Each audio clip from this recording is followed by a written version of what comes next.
taken thousands of them. I know. Does it for fun. Does. Yep. And still playing magnificent football, which we love. Howie, welcome to you. Thanks for having me, boys. What do you got in those boxes there? Because Fat is salivating. I can smell something. Yeah, I thought you could smell them straight off the bat, but Daniel's Donuts have been greatly appreciated to supply us with the goods. So, Jeez, two really. boxes, Fat. What are you going to do with them? Well, Eat them. What do you reckon I'm Straight going to away? do? one of the boxes was claimed off the bat, and that was Fat. So Because this Friday is International Donut Day. it is. So, Yeah, good. yeah, we play on the Monday, but Donuts is probably actually my go-to. So, Really? I'll be sampling a few of these post-game straight away. Don't worry about that. There's all different makes. What do we like? I think they got up to 50 different flavours. So Flavours. there's a good dozen in each box here. So I'm sure you can sample and knock yourself out. Daniels. I wish I could say it. Jimmy's bringing donuts to the table. Nice one, Bill. That's the third time today. Jez, There don't let it him- is. Hey, how are you feeling? Your 15th season, you're flying, you're playing great footy. How is the old body?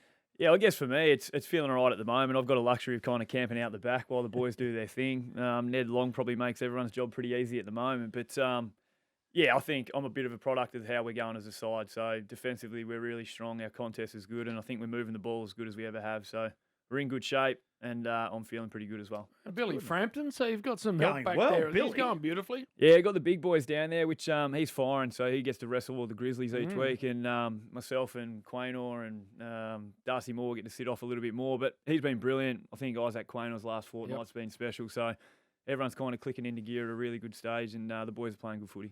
Great footy. It's good team footy, and you're enjoying it, aren't you? Having a lot of fun.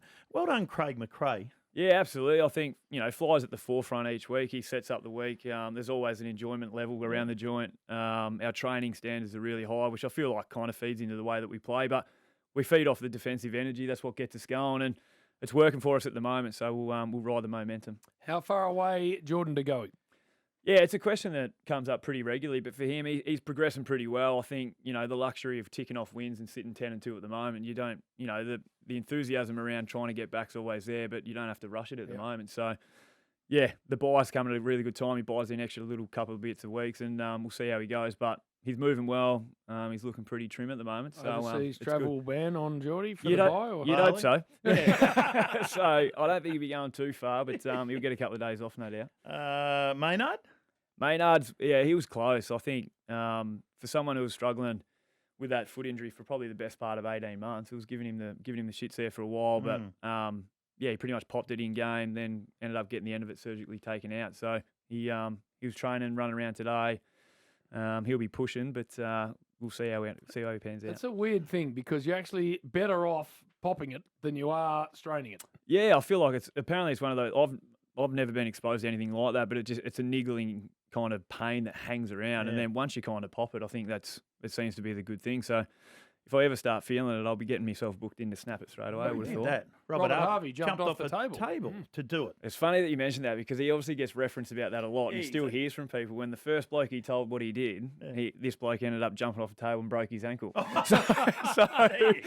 So he doesn't recommend it anymore, anyone, but that's a funny one. Hey, Craig McRae on the front bar tonight. Is he? Oh, Is he's getting out there. Good to The old see. Fly. With any luck, he might provide a few gags, a couple of rib ticklers. Has he got some good ones, or are they dad jokes?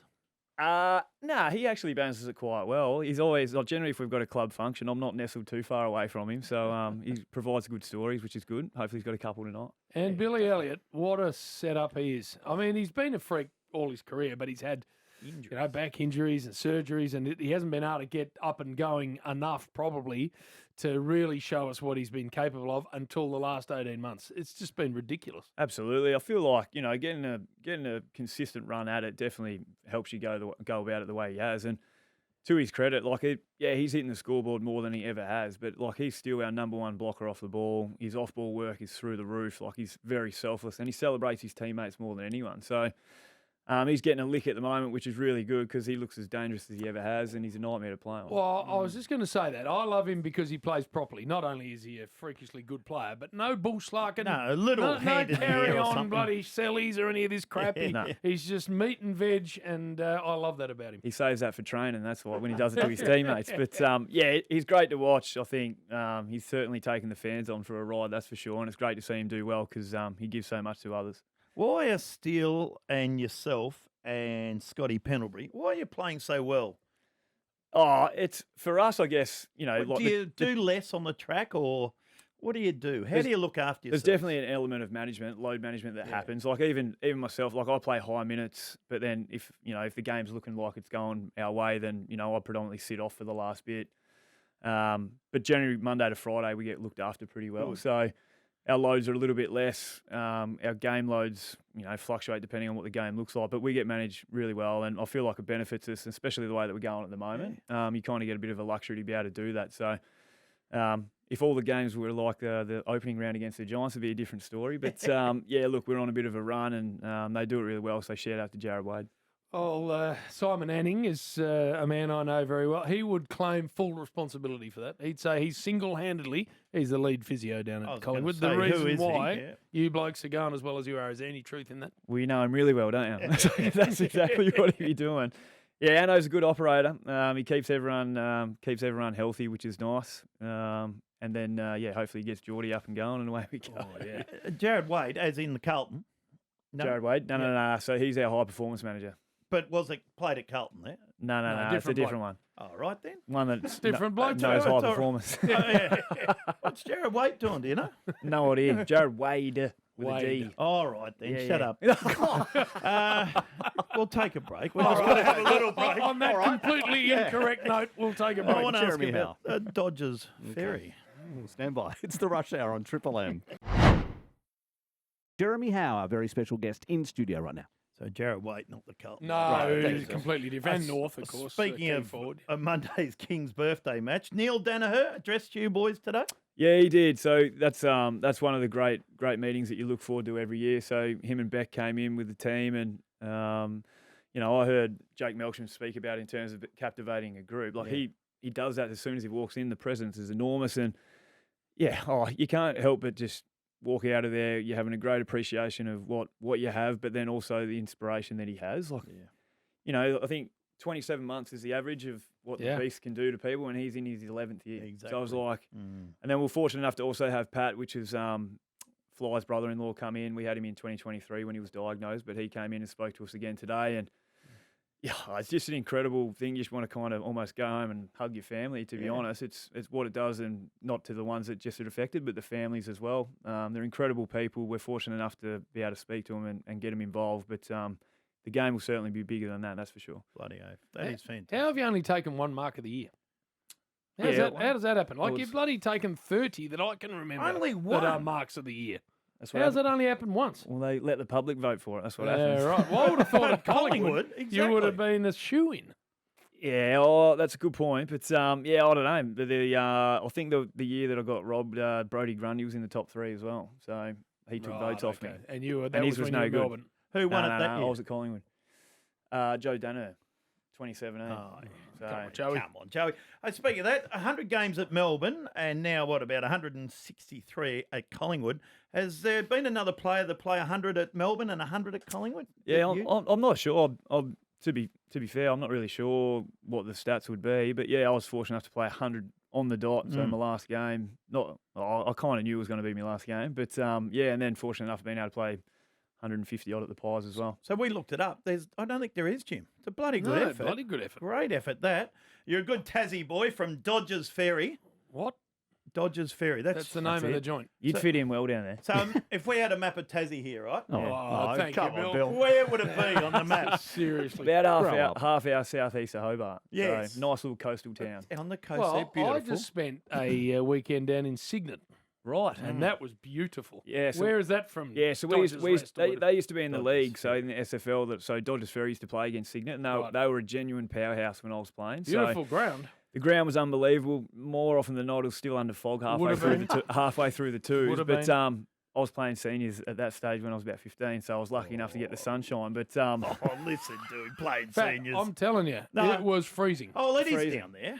But no, it's a great place, and I think from chatting to the boys, I think they're back up and about. Cygnet, Dodgers are struggling a little bit, but Cygnet are back and up and going. And not great what we're hearing about Tasmania today, the news. So what are you hearing? Because you'd love to have a Tasmanian side, I assume. Yeah, absolutely. I think it'll rip the heart out of the state if it doesn't go forward. I think the carrot's been there dangling for decades, and then all of a sudden it's within reaching distance, and then everyone's become attached to it. yeah, politics is an interesting one. I don't take a lot of it in, but when it comes to something like this, I start taking notice. And yeah, for me, it's one of those ones that everyone's talking about it. There's a genuine excitement about it. Logistic wise, I know there's people with bigger brains to be able to sort that out. But if it doesn't get done, I'll fear for what the state might look like. That's for sure. Surely it happens. Oh, it's got to happen. Surely. Surely. Stop calling me. Surely. And now, you've coached with Pendles. Pendles is down at Haileybury and doing a magnificent job too. Do you see him sliding anywhere near that post-career? Absolutely. Yeah, and I don't think just coaching a division or a line or anything like that's full. Yeah, he's all in. So I think you see what he does on game day. He kind of orchestrates the offense. He understands every role through everything, and the way that he educates their young boys is second to none. And yeah, he's got a genuine desire to be a head coach. I think he'll be really good at it when that comes. I'm not too sure. He might still play to his 40. So Yeah, true. What are you going to do, Howie?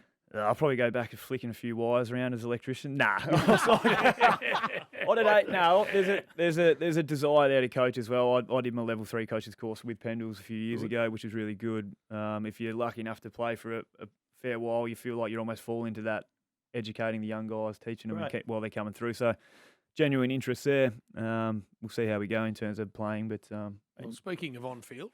Well, exactly. You were mic'd up last Friday night. I think for 75 minutes, Jim. And? I could only use 74 seconds. No, 74 minutes. Sorry, 70. Only use 1 minute because he just said the whole time. Here we are. This is Jeremy when they're getting in positions before the game. Can we just talk about the access that Peter Dacos gets just standing in the race, if you don't mind? Fat. Is that what you talk about out there? You're ready to play a game and you're worried about where Dakes is standing. No, I lined up both the Dacos boys when we got out because we were actually walking out after half time and we were going to run up the race. And Peter Dacos is there high-fiving everyone on the way out. And I was just like, I said to him, I was like, can you believe the access that your old man gets? It's whatever he wants, isn't it? Whatever he wants. And to be honest, he gives plenty to the boys. He gets them going. So it's a pleasure to have. And if you're wanting for a sports night, he'll bring along the boys. And it'll cost an absolute fortune. That's it. And a couple of jumpers. A couple of jumpers are signed, but That's that it. costs you a bit more. Yeah, a little more for that. Yeah. Now, you're a good country boy. Dodgers Ferry, a Tassie boy. I like your electrician. But one of your favourite... What is that sentence? Yeah, one of your favourite quotes. It just baffles me. Comparison, you finish it. What's this? One of your favourite quotes. Comparison is the thief of joy. Comparison is the thief of joy. Yep. Thoughts? What the does that mean? What does that mean, Jeremy? I think we live in a world, it was like especially social media, everyone's comparing themselves to something else. Because everyone's chasing someone else's lifestyle. Everything wants something better. I was like, how about you just be satisfied and be happy with what you've got? Because you get negative if you see someone else doing. It's a negative way to have an outlook on things. So I think, just make sure you're happy with what you've got. And I don't think you need to compare yourself to anyone else. Well, the problem for Fat on that front is it's impossible for him to be happy with what he's got. No, I'm happy. I look in the mirror and I'm happy. No, you're not. Righty, you can't be. Especially down Are you happy? I'm stoked. Yeah, I'm thrilled. The Daniels Donuts, Friday, International Donut Day.